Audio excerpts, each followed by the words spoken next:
Well, it's Sunday. Finally got around to working on the 53. And yeah, got some surprises and whatnot. So, as you can see, that is the old harmonic balancer. That is the new one.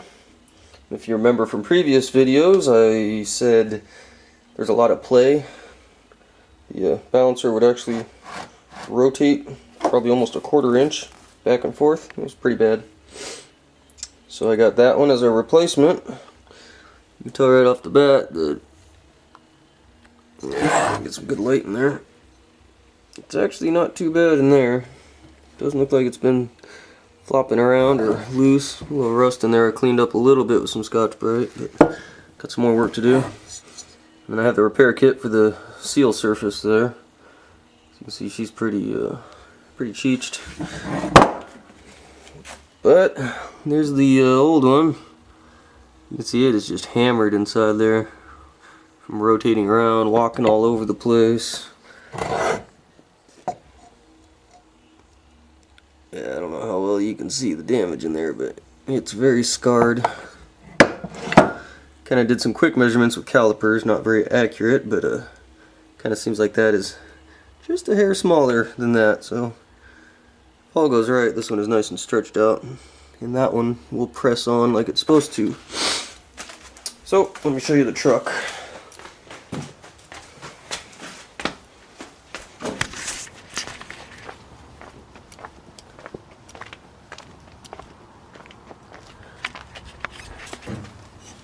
Alright, that's what we're dealing with down there.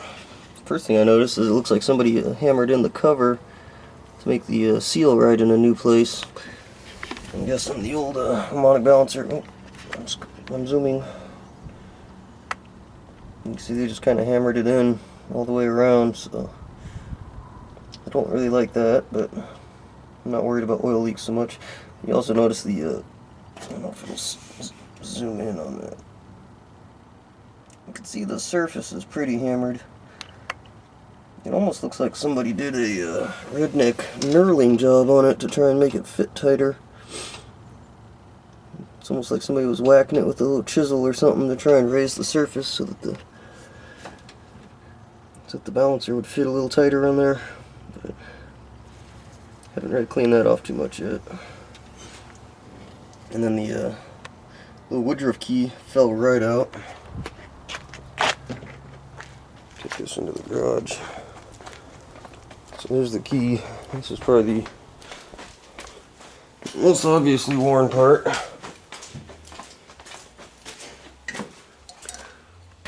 So you can tell there, she's all worn down on the edges where it was just getting slammed back and forth. So, woo, nice and close. It's got a nice little ridge on each side of it. So I do need to go locate another one of these. I believe they're fairly universal. I don't know if I gotta figure out an exact size of it though, but it fell right out, so it's loose. And just play around with it a little bit here. So you can see it fits. Yeah, actually pretty tight down in there. This one here.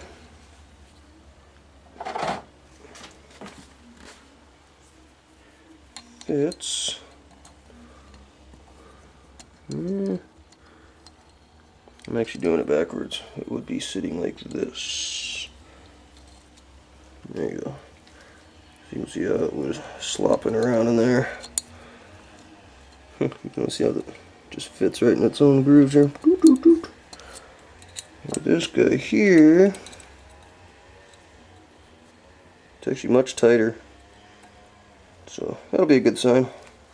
Hopefully this one will press on nice and tight like it's supposed to, and I won't have to drill out the end of the crankshaft to install a bolt, because that's not going to be fun. But yep, that's what we're working with now. And here's another little thing I noticed when I was taking it apart. This is the fan that was on the 53. As you can see, it's all made out of like fiberglass or something. It's kind of weird. Never seen one like that. All riveted together. It's kind of scary, to tell you the truth. I've never noticed one like this. It's as old as it is. I don't know how strong it is anymore. But the thing I didn't like is how the bolts are compressing into the fiberglass there. Gonna be weakening it up quite a bit.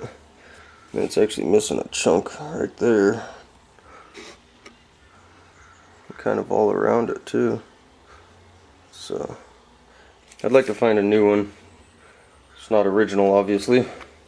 Maybe find a decent metal one, flex fan or something a little better than that. Alright, here's your end of day update. You see I threw both the air cleaners on. Oil lines are not hooked up yet. So, the one going to the rear there, the longer one end of it's stripped out. Not too happy about that. The other end I haven't hooked up.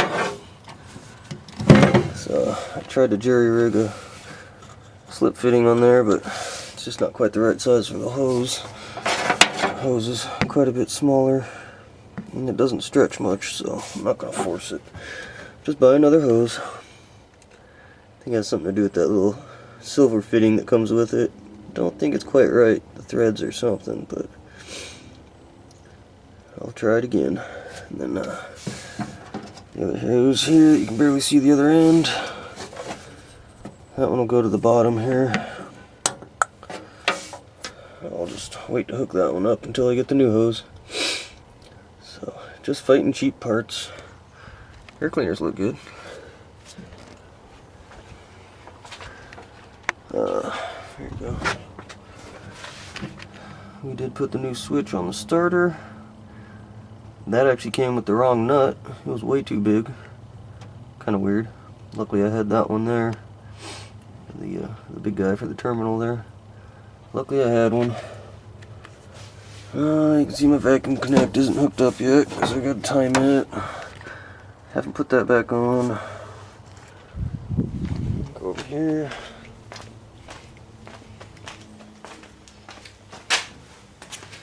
Looks like the Woodruff key might be pretty hogged out on the block itself, so I'll pick up another one tomorrow on my way to work and see how it fits. But as of right now, it looks like I'm going to be drilling that crankshaft to install the bolt.